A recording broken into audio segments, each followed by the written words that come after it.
Once upon a time, a teacher was more powerful than a ruler. He loved his students immensely and punished them when they were wrong. They would stay with him for 10 to 12 years, helping him in all his work. He treated them like his own children.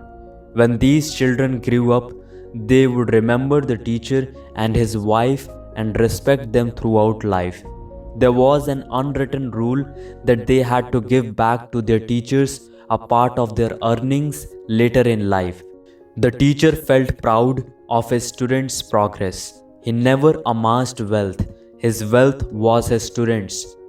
Every teacher used to pray to God that his own students should overtake him in acquiring knowledge. That would be the greatest joy to him. The students should be better than the teacher. That system was known as gurukul.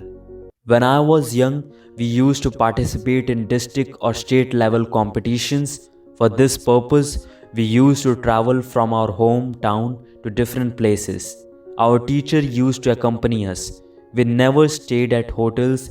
He would take us to his sister's house and our entire team stayed there.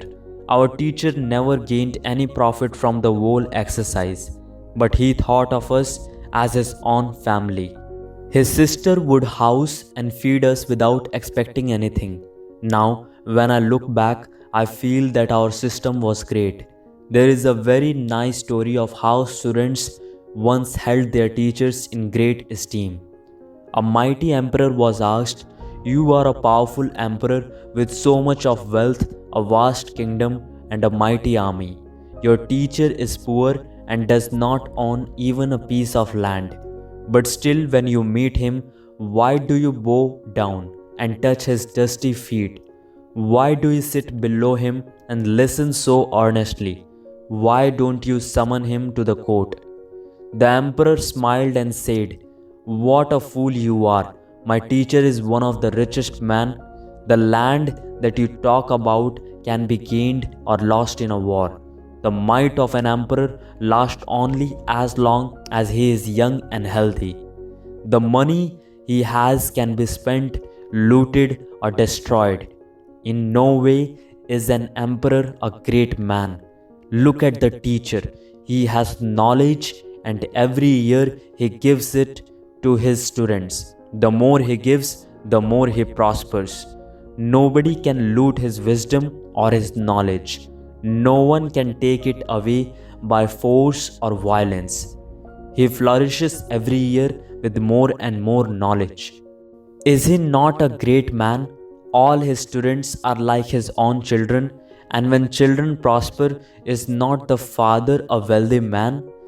This story shows the respect for the teacher and the teacher's great attachment both to knowledge and to his students. That is the reason we Indians place the teacher in the third highest position in the social hierarchy after the mother and the father. Today, the gurukul system neither exists nor is it practical. Our government has taken enough pains and invested considerable resources to establish modern education in villages and cities. It has appointed several thousand teachers who have been trained to teach different subjects and the values of life. Their main objective is to produce better citizens for tomorrow. Recently, I was in Odisha on work. In October 1999, there had been a great cyclone in Odisha, which nobody expected. The cyclone uprooted trees, took away roofs, and destroyed buildings. The state also suffers from chronic floods. Every year, many people lose their mud houses, their cattle, and other property. Statistics show that there is a rise in the number of orphans, the physically handicapped, and the mentally retarded after every disaster. Orphanages thus become overcrowded.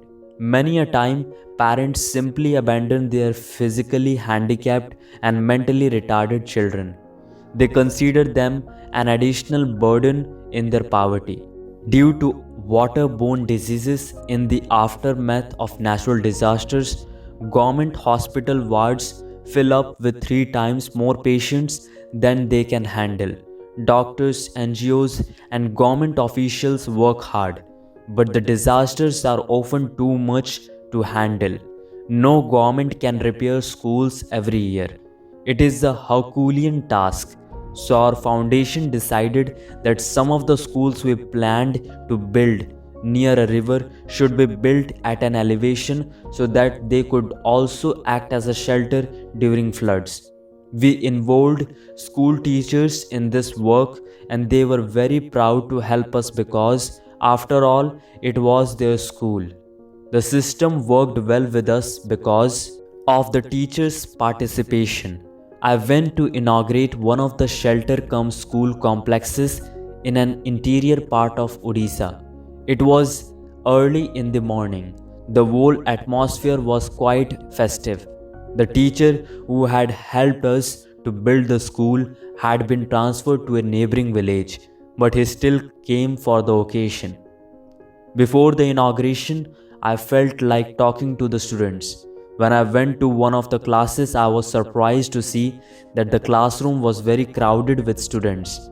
Most of the children were sitting on the floor, only a few benches were available. I looked in the next room, it was the same. Outside, a class was being taught in the shade of a neem tree. Clearly, there was a dearth of classrooms.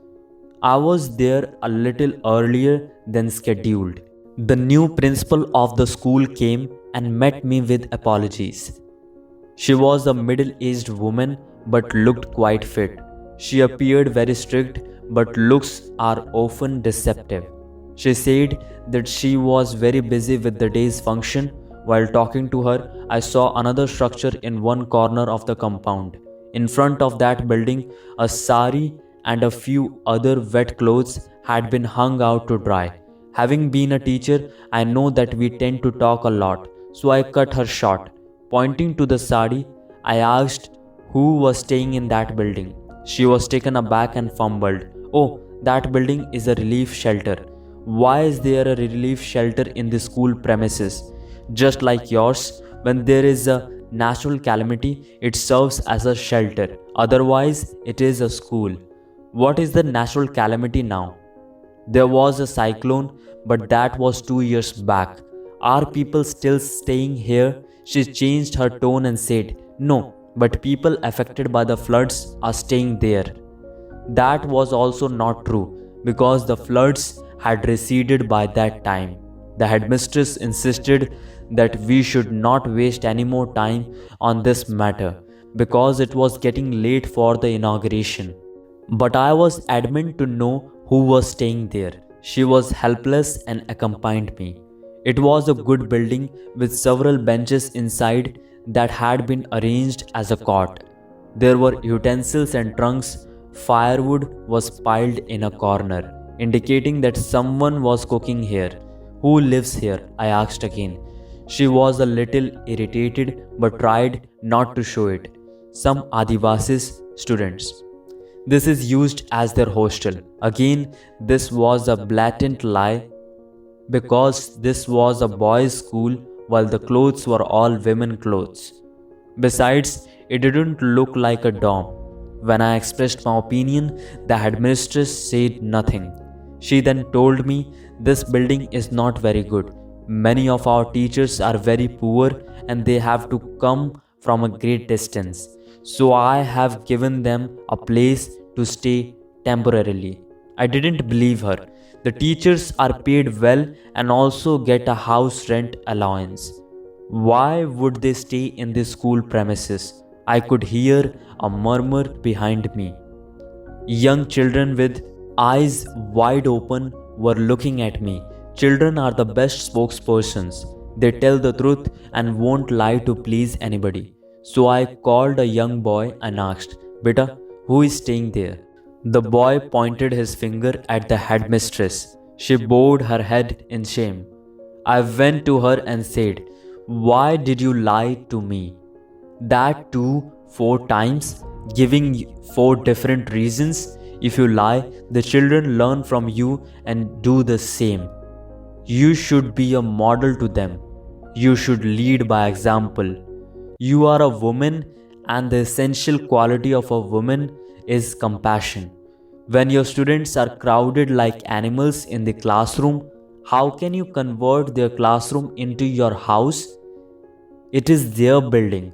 Can't you just think like a mother? If your child had been in the same class, would you not feel bad? You are also a teacher. Is it not true that the essential quality of a teacher is to care and love the students? I'm also a teacher.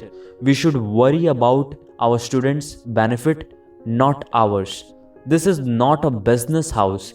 This is a training house for the future generation.